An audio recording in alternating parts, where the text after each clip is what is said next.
You are very advantage. you are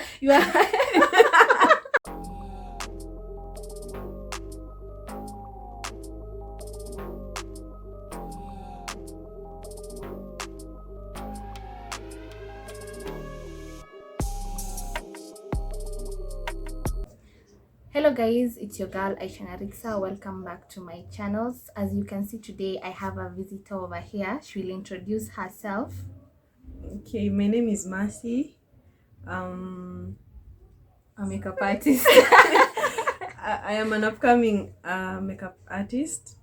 Yeah. Today we are going to be talking like the things we wish we knew before we started the journey of makeup artist industry. And as we discuss, I'll also be doing like her makeup. So guys, stay tuned, and if you haven't subscribed, kindly subscribe and hit the notification button, so just in case I get to upload any video, you get notified.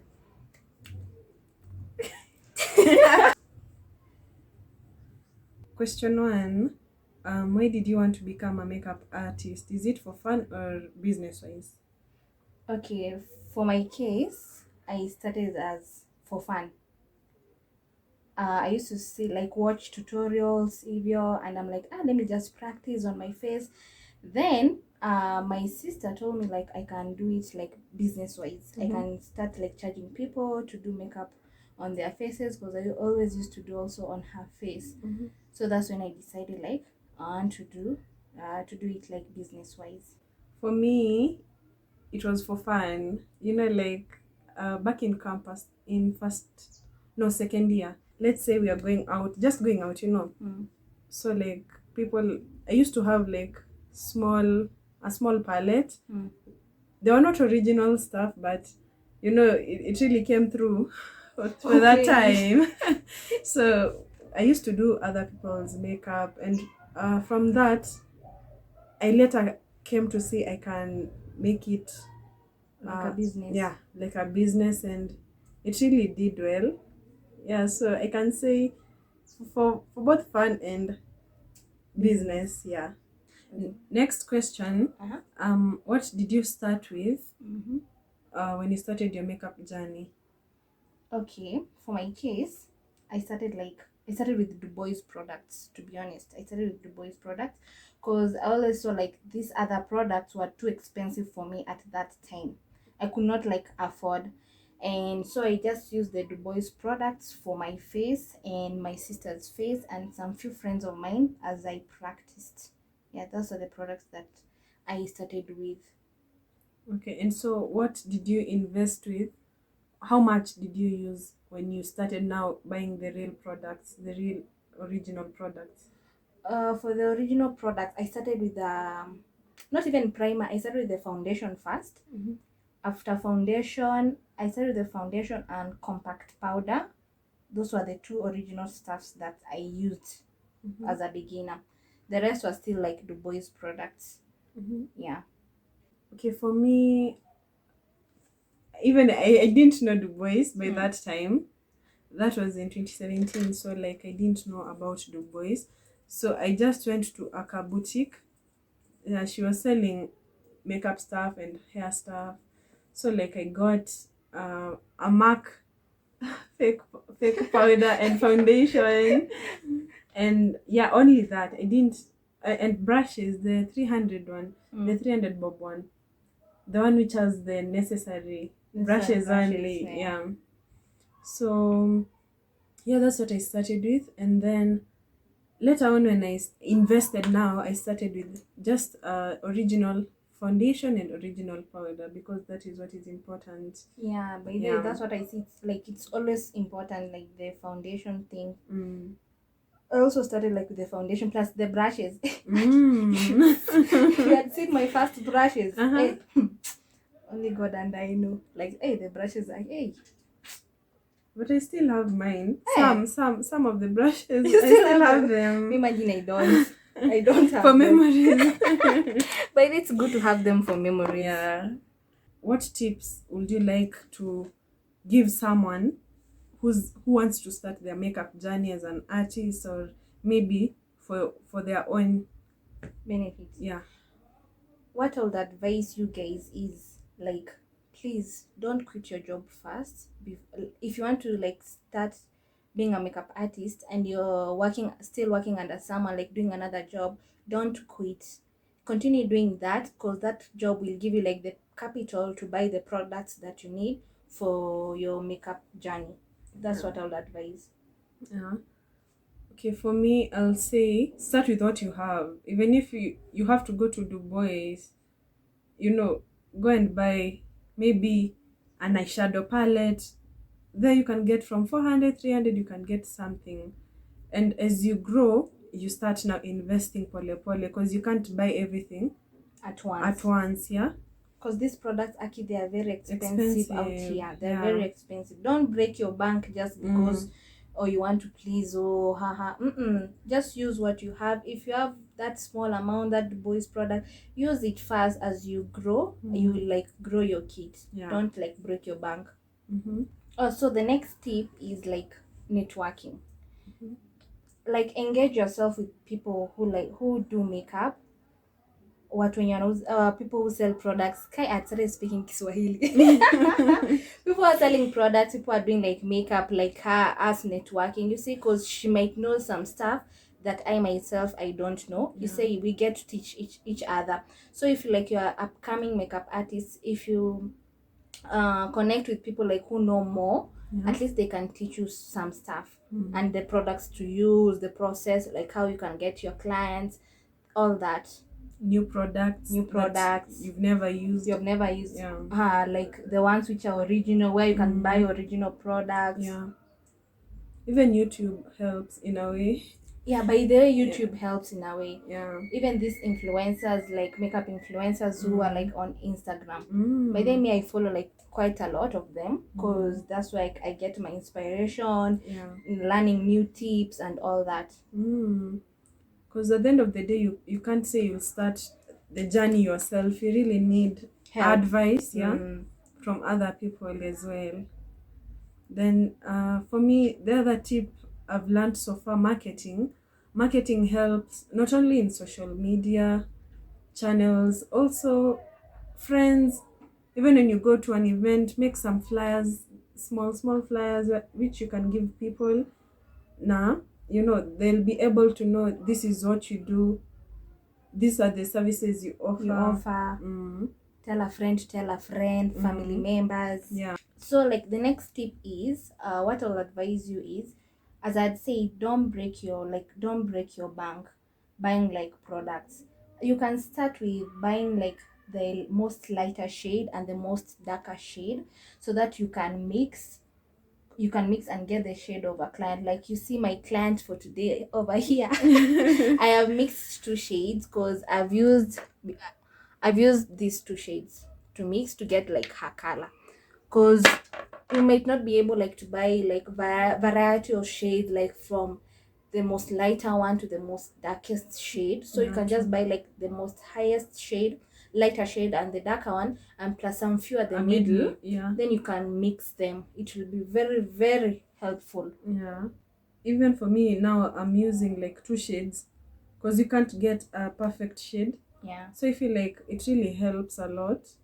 For me, I'll say first, be confident in yourself. In all this, the first thing you need to do is be confident. Don't be discouraged, even if you do maybe a bad makeup look on someone, but try with a friend, so that you can gain your confidence slowly. Then you can see what can you improve, what can you do different, so you learn also, and that will help you boost your confidence. Because there are bad days, it's not every day it's a good day. It's not every day that the makeup will appear that perfect. True. So just believe in yourself. So the next advice I would advise one is, like, know your niche. Know the type of people like you are targeting.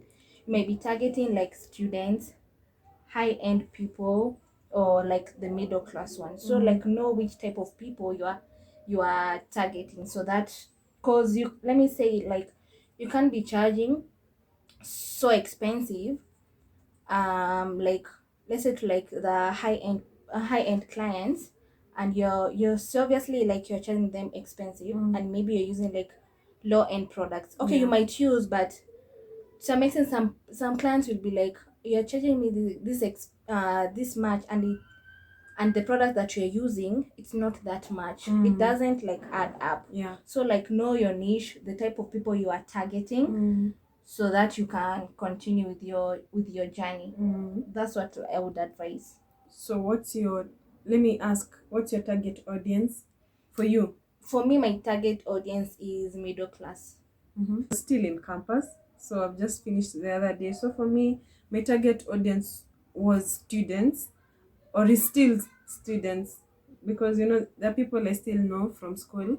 So okay, when one student knows you do makeup, let's say at 1,000, they'll tell a friend, hey, but they know a place they do makeup at 1,000, and through that, your work, people can market it easily, rather than telling a student to pay maybe 2,500 for makeup. That's unrealistic. It's unrealistic to buy that to a student. They'll be like, they don't make that much, because they are still studying. Yeah. So you need to research about the products you want to use.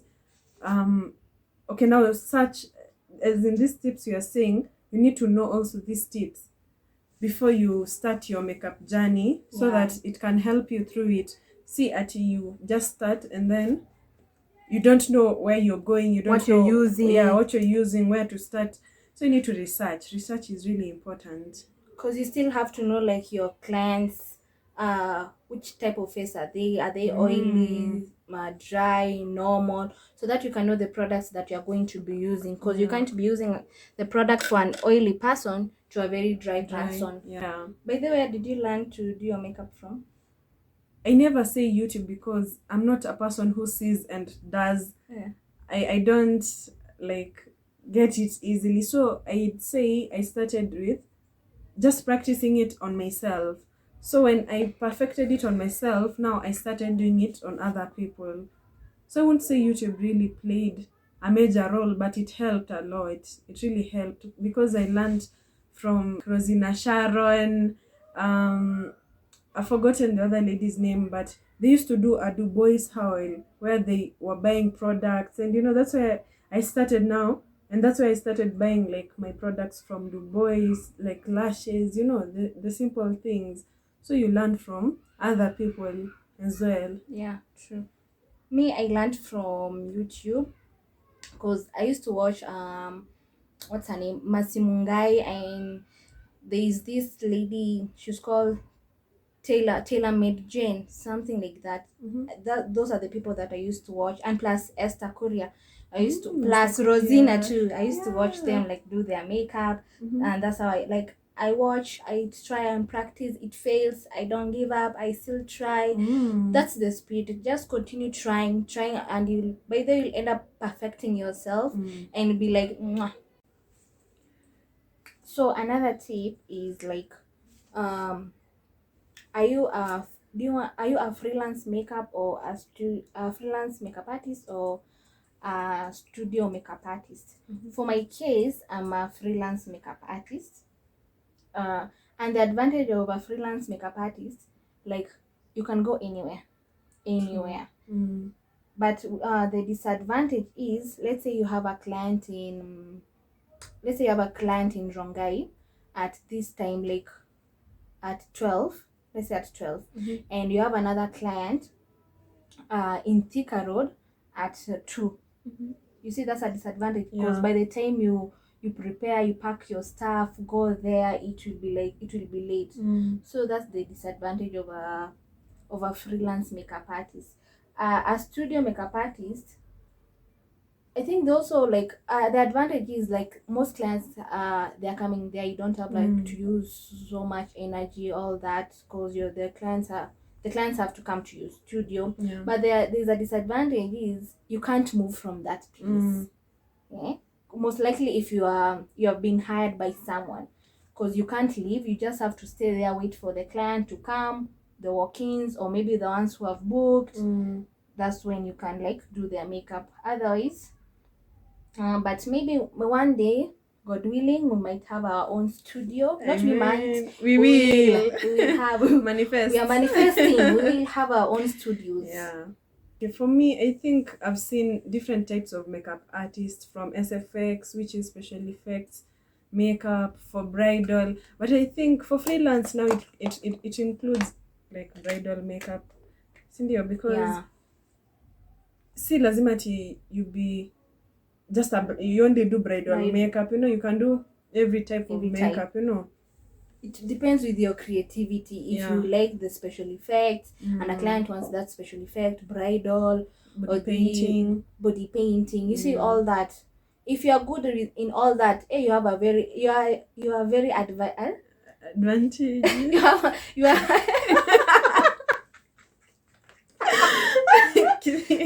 kizungu ilikuja na mail. Ilikuja na mail. You have an advantage.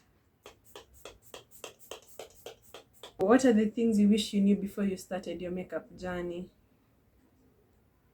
I wish I knew, like, you see, like, when a client books you, I wish I knew, like, a client just should pay a deposit first before you going to, like, applying their makeup, just in case they want to, like, they don't want, like, you to do their makeup anymore, or just in case, there are some clients, just you do their makeup, after that they don't want to pay you. I've never experienced that, but I've had people say that they have experienced. Have you ever experienced it? No, but there's some clients who bail out the last minute after you've bought even products. Let's say you've invested in the lashes, you've bought lashes, you've bought extra things just because of them, and then last minute they don't show up.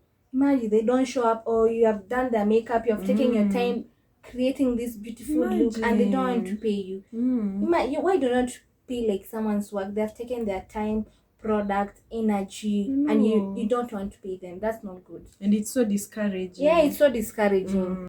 Then another thing, okay, for accommodation, let's say someone is in, let's say, Kileleshwa, one thing you should do is, tell them to accommodate your transport, so that you don't have to, like, you don't have to, like, get in your pocket and pay, like, you have, because let's say you have to, let's say you're charging 3K, let's say you're charging 3K, and someone is at this place, make sure, like, the charge plus the transportation, it's included. Yeah, it should be inclusive. Because you don't want to chip in your pocket, and maybe that person lives farm, maybe that person is in Tikaroro, that person is in Rongai, they're not even around town, as in, you get it, you don't want to chip in. So, like, make sure you've included your transportation, and just in case like you have clients who are from out of town, let's say like in Nakuru, all that, make sure you have agreed on accommodation. You don't want to be sleeping outside.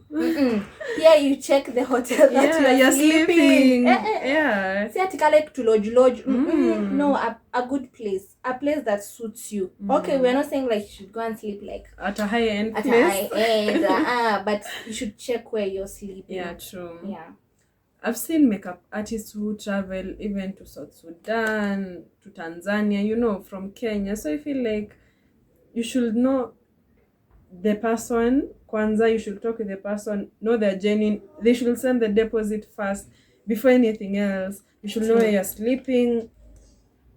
Everything. That is included in accommodation. Because they're going to cater for the accommodation plus the meal, all that. Because you're taking your time to go where that person is, alafu they don't pay you. Imagine. They don't treat you well.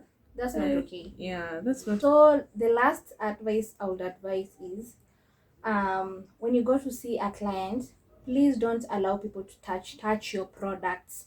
Don't, because some of them are not hygienic. Some of them can steal. Imagine you've bought a product for like 2K. Alafu going home, you're not seeing the product.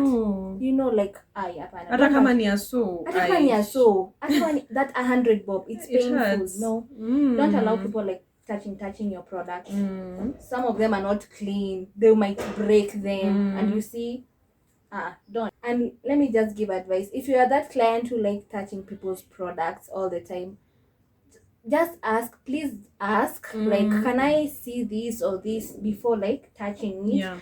Because you might be buying some stuff and you see like, going home you don't have your palette, you don't have your foundation, you don't have your lipstick, your brushes, like,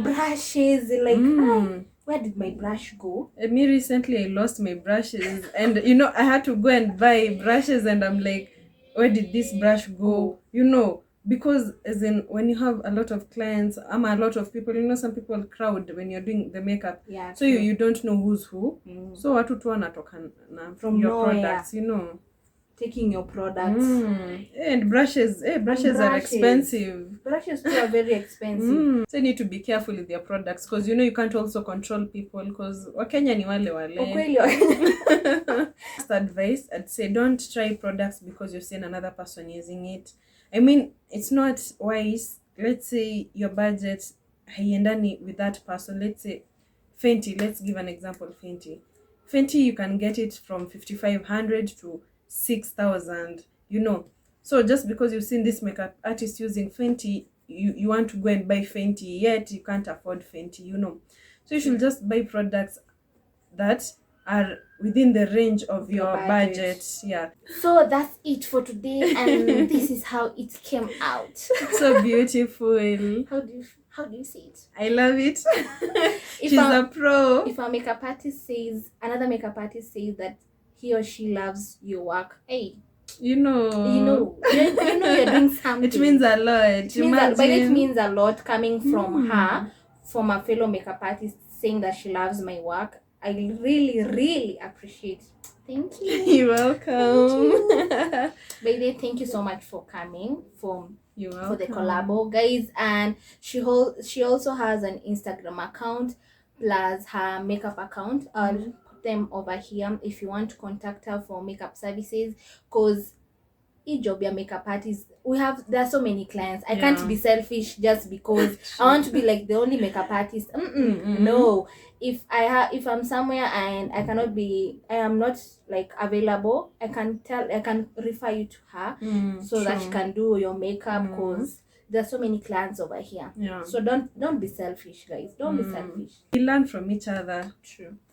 So guys, thank you so much for watching this video. If you liked this video, kindly give it a thumbs up and share and comment and subscribe. Don't forget to subscribe, guys. And if you want us to do like more content like these ones, talking about makeup or other stuff or doing other challenges, please comment down below. We'll do it for you guys. So anyway, guys, thank you so much. See you on another video. Bye.